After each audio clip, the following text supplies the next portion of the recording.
The socialists and, quite frankly, the Jew haters had a great night last night in New York City, winning congressional races all over the place. And what the hell is happening? What does it mean? We're joined by Ryan James Gradowski, native New Yorker, Roman Catholic, by the way, 1776 Project PAC, and he's got one of the best Substacks around, just a brilliant political mind. Ryan Gradowski, welcome back. How are you? What do you make of last night? Good. Thanks for having me. You know, it was a really good night for not just for socialists, but for New York transplants, because those were the people who were electing them, and those were the ones who were really active.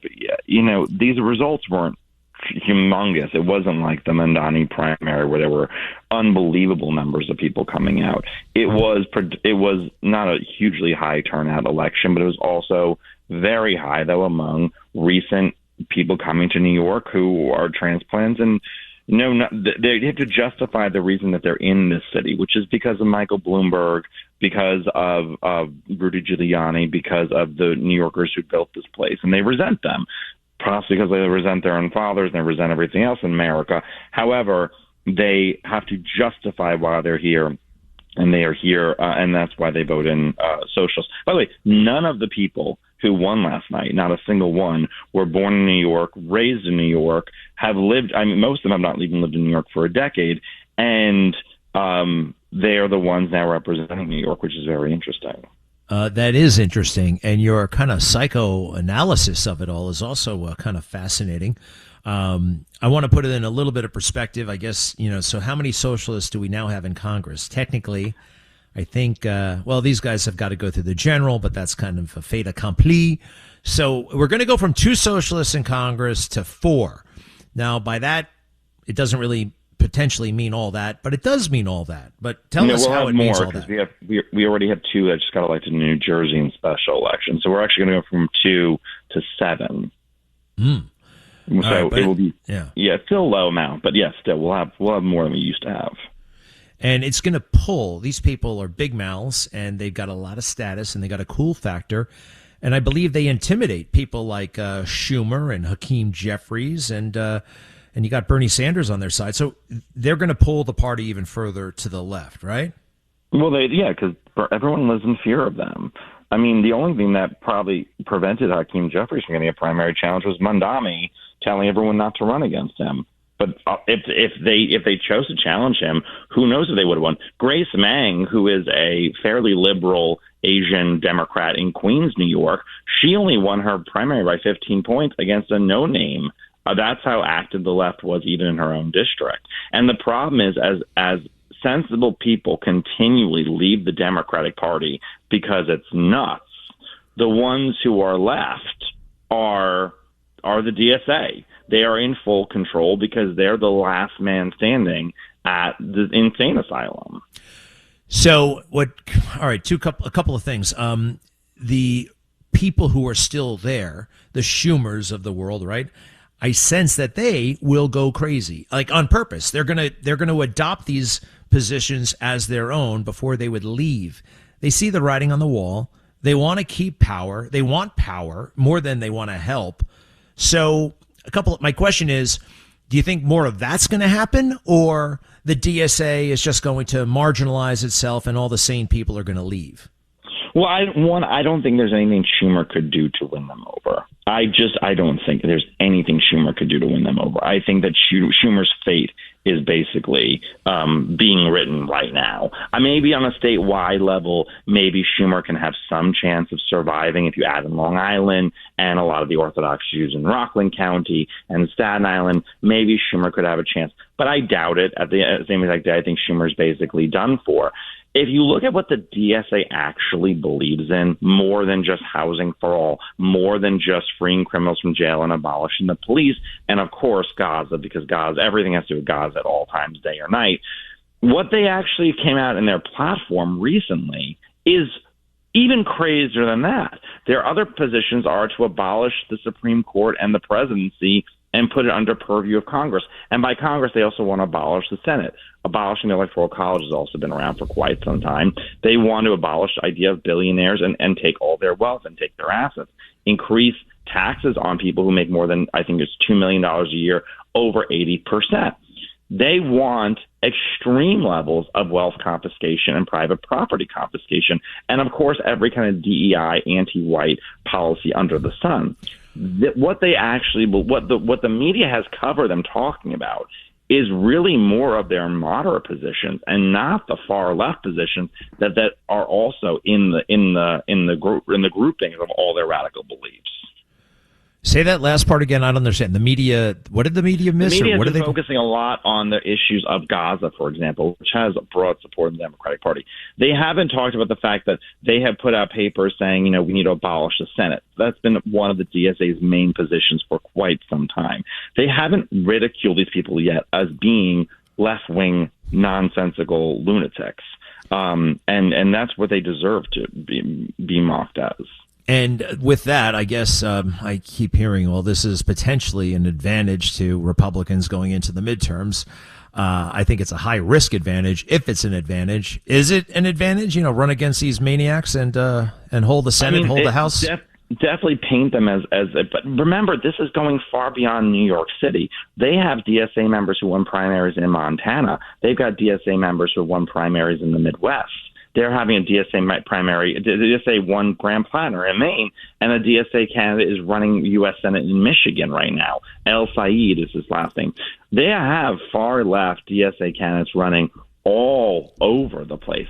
What's really interesting, Greg, if you think of how long black voters were the institutional support and the institutional bedrock of the Democratic Party, how quickly they have been usurped by Muslim immigrants, it's almost kind of shocking how quickly one group has displaced the other. It's just, a side note, but it's an interesting note. And the only thing that really locks these people in is their hatred of capitalism, their disdain for America, and their demand to free Gaza and to obliterate the state of Israel, and also open borders and ICE.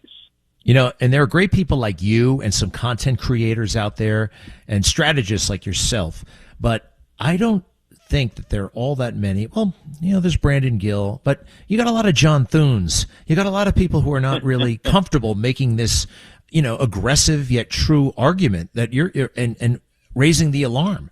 Well, the funny thing is, I was Brandon Gill's general consultant in his primary campaign. So it's funny you lobbed the two of us into with each other.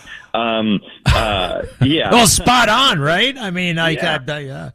Brandon's a gem. Yeah, we don't have as many clear, coherent fighters who don't care if you call us racist or this thing or that. It's water off a duck's back at this point. It doesn't really mean anything to anybody, because we've heard when Mitt Romney and John McCain were accused of being racist, being Nazis, and all the rest of it, really the term lost all of its meaning. When Mitt Romney, who's probably never said a swear word in his entire life, was accused of being a Nazi, it really did lose every kind of merit it had back to people who can remember 2012.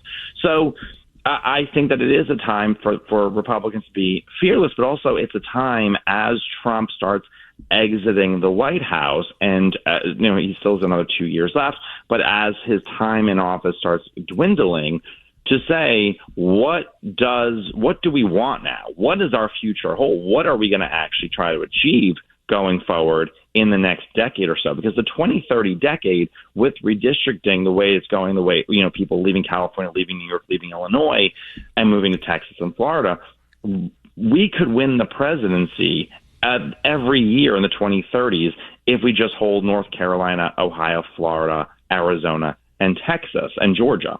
We don't need Pennsylvania, Michigan, Wisconsin anymore. We don't need New Hampshire, Minnesota, New Mexico. We don't have to reach any of these states. We just have to reach the states that voted for Trump either in 3 of the last 3 elections or 2 of the last 3 elections.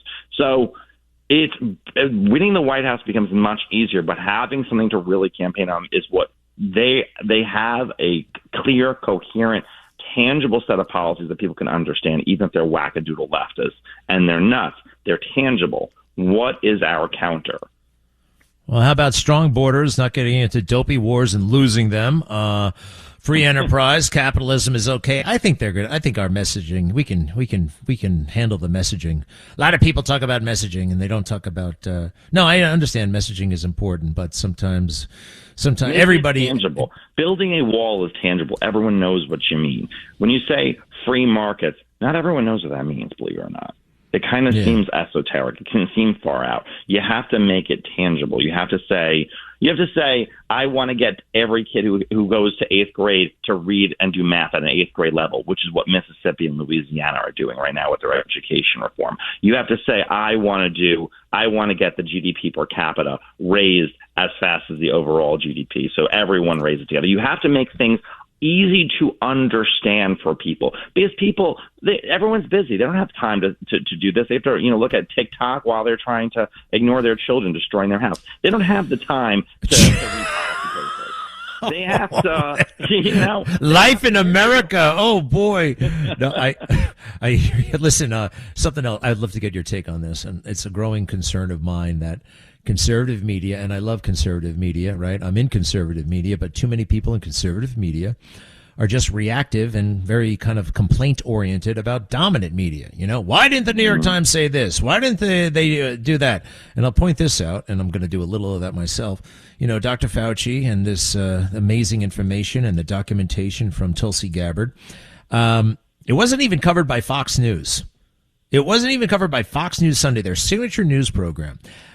Granted, nobody else covered it, but and we still don't have an organ that I think does enough. We do have some, but enough of the heavy lifting to set a narrative that is truthful and healthy, and let others complain about that instead of us sitting around and complaining about them all the time. Does that make sense? Is there an opportunity there?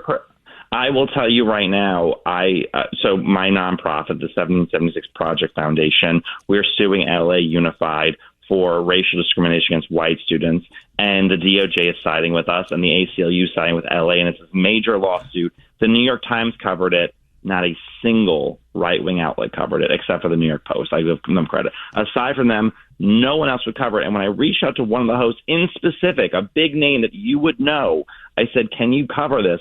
They said, I would love to, but I have to talk about Prince Harry and whatever his wife's name is today on the show. And I was like, seriously? That's what you're talking about? A lot of, and everyone who's followed the blame game of attacking each other from, I don't even, who I'm talking about. I'm not going to go everyone's names, but everyone who's attacked each other in the last year and a half on conservative media, they've spent so much time doing, their version of a reality show where they all hate each other and they were all once best friends, is so nauseating to people, because it really doesn't get to either anything good going on or anything bad worth fixing.